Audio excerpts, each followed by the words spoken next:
Hi guys, my name's Tony Gray and this is going to be lesson number 2 in the free mini bass course I'm doing on all the available chord tones and upper structure tensions found on a major 7 chord.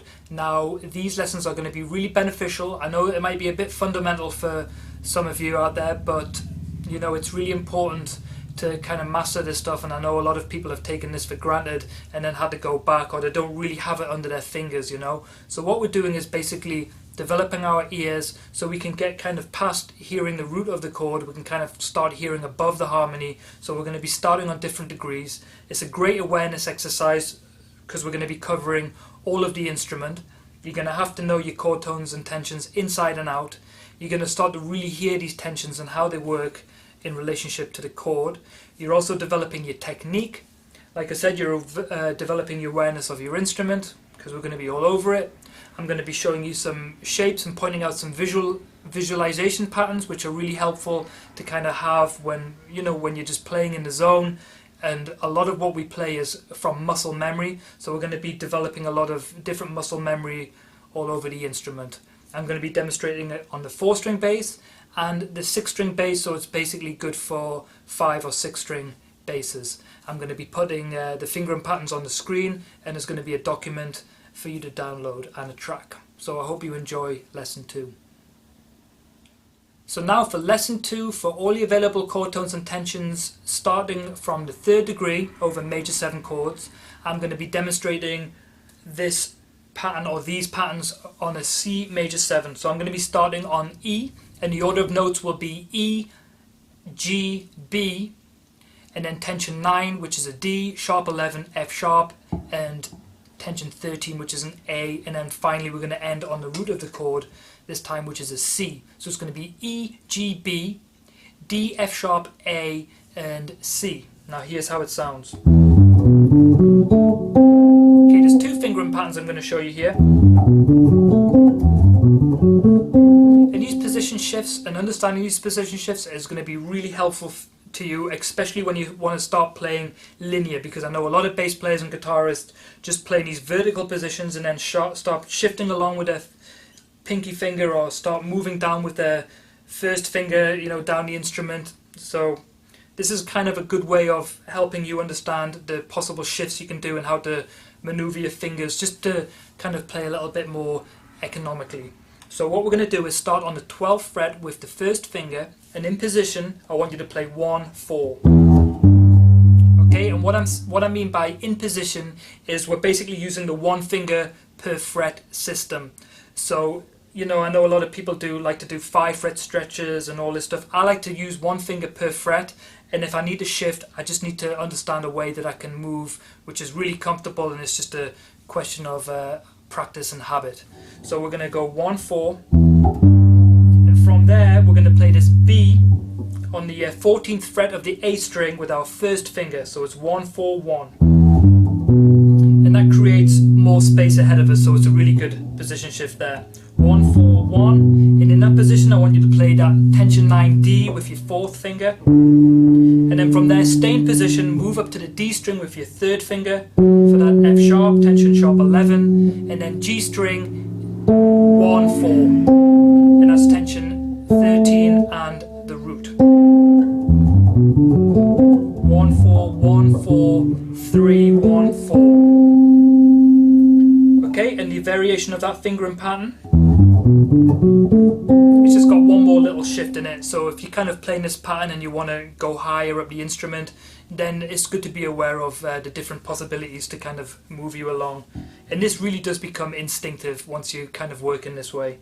So 1, 4, 1, 4 as before, and then from here, instead of going to your 3rd finger for that F sharp, I want you to go to the 1st finger, and that creates the shift. So 1, 4, 1, 4, 1, and then in position 4 for that D, and then 2nd finger will end on the root. 1, 4, 1, 4, 1, 4, 2, or 1, 4, 1, 4, 3, 1, 4. And if you look a little bit closer to these patterns and the notes that you're playing, you'll notice it gives you a really good visualization or a good chord in your head to kind of visualize, because we all know how to play these major and minor triads and the different ways of doing it. So it's good to be kind of aware that there are also in here as well, over a major 7 chord or a C major 7 chord, we're actually playing first an E minor triad. So that's 1, 4, 3 on the 12th fret. Okay? And what we're doing there is we're playing a dominant 7th chord of the tension 9. Okay, so you have your E minor triad, and then from tension 9 we have a dominant 7 chord. So that's E, G, B for the minor triad, and then D, F sharp, A, C, spells out a D7 chord. So it's kind of good to kind of break it into those two patterns first, because actually when you're improvising or writing melodies, you might only want to use an E minor triad, which is a really common upper structure tension used kind of when soloing, upper structure triad even. And we can also think of this as a E minor 7 chord. This is a little bit more complicated to remember, but it's E minor 7 chord, and then a diminished triad from the F sharp, A and C. So it's just a good way to kind of play these separate things over it as well. There's a document for you to download that gives you all the possible upper structure triads or 7 chords, and it's really good to just experiment against a sustained chord so you can just kind of hear these colours. So now I'm going to demonstrate the variation of this fingering pattern on the 6th string, and then we're going to come back to the 4th string and I'm going to play over a cycle 5 major 7 progression so you can hear how it sounds and watch me play it, and then you can go ahead and do it yourself.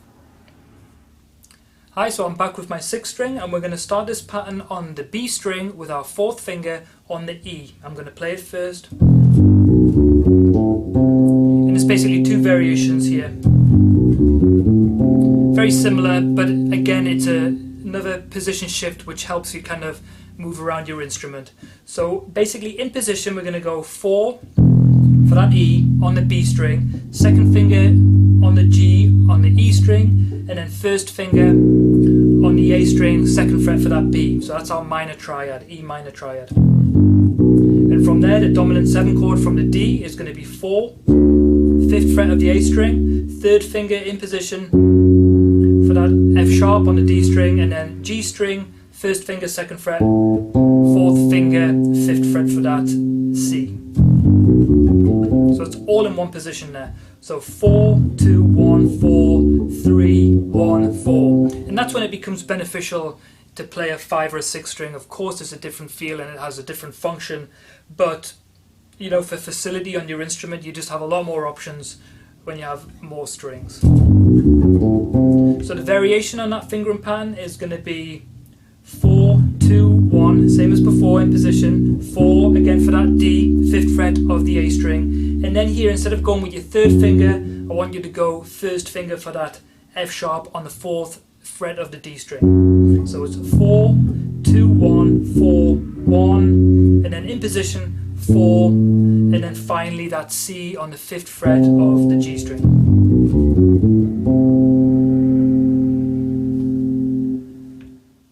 I'm now going to be demonstrating this ascending chord tone and upper structure tension exercise from the 3rd degree over the cycle 5 major 7 progression. We're going to start on the C, then move to the F, B flat, E flat throughout all 12 keys.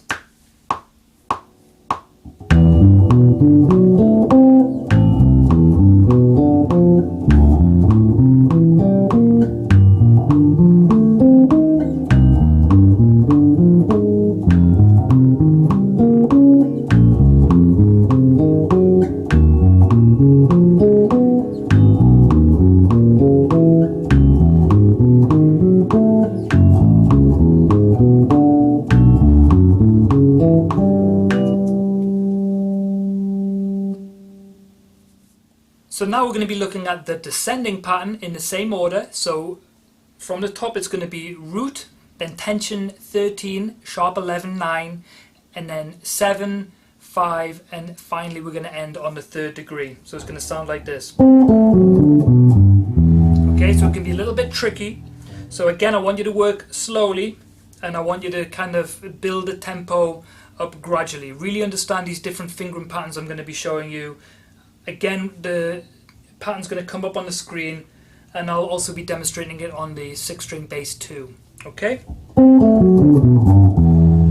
So we can start on the 17th fret of the G string, 4th finger for that C, in a position 4-1, and that's going to be tension 13, so 4-1 on the G string, then 3 in position on the D string, then 4th finger in position on the 17th fret of the A string. And that's our dominant 7 chord. So 4, 1, 3, 4. And from there I want you to go 1st finger for this 7th degree, for that B, 14th fret of the A string, 1st finger, and then that's our position shift set up there for our 4th finger on the 15th fret of the E string for that G. And then we're going to end with our 1st finger on the 12th fret of the E string. And that's our minor triad there, the E minor triad, 14th fret, A string, 3rd finger, then in position 4, 1 on the E string. 4, 1, 3, 4, 1, 4, 1. And there's a slight variation on that, which you can start on the 17th fret of the G string with your 2nd finger and play that dominant chord like that. So it's 2 in position 4 on the D string, 1 on the D string, and then we can do position shift there, so we can use our 4th finger, 17th fret of the A string. So 2, 4, 1, 4 in position 1, and then position shift again, 4, 1. Okay? 2, 4, 1, 4, 1, 4, 1. It's confusing to say, and it's a little bit confusing to play, but it's really important that you understand these different possibilities, because when you're building the tempo gradually, you know, when you're playing all over the instrument, you really don't want to be restricted by kind of a lack of knowledge, and you don't want to start falling into the same habits as you might be already in. So I really want you to kind of learn how to master your instrument, master the fingerboard, and master these position shifts, because it's going to really kind of free you up to play whatever you're hearing in your mind. Okay, so now I'm going to demonstrate on the 6-string bass. Okay, so there's 2 slight variations for this. We're going to start it on the 5th fret of the G string with our 4th finger, and I'll just play it because it's all in one position. So it's 4, 1, 3, 4, 1, 2, 4. So it's 4, 1 on the G string, then 3 on the D string, 4, 1 on the A string, then 2, 4, 2 on the E string, and then 4 on the B string. So it's that dominant 7 first, the D dominant 7 descending, and then the E minor triad, B, G, E. That's one way of visualizing it, but I also want you to hear it in relationship, obviously, to the C major too. So I really want you to hear those chord tones and tensions.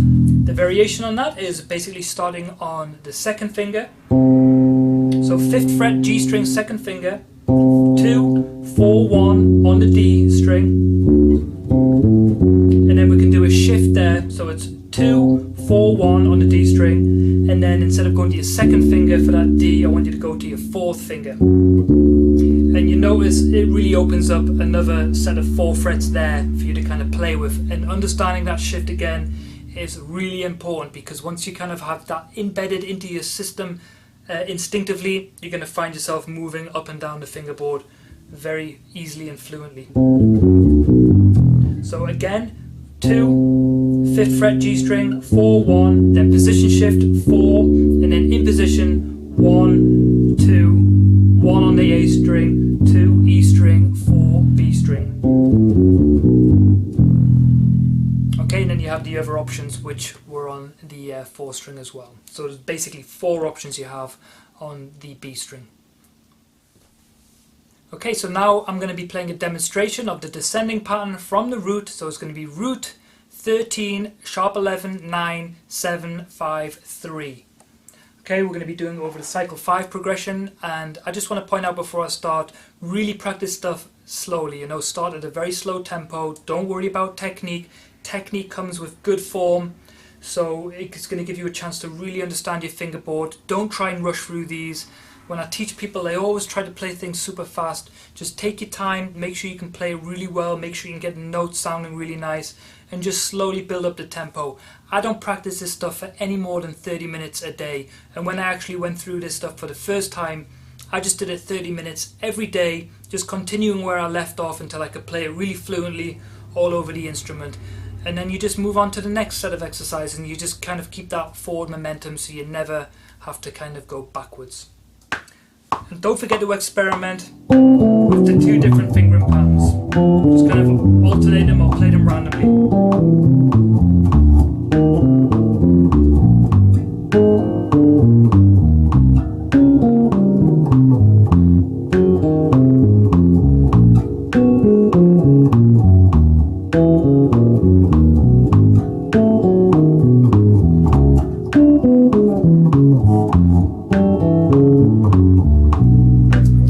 Once you're comfortable with that, we're going to be moving on to lesson 3. Thanks for watching.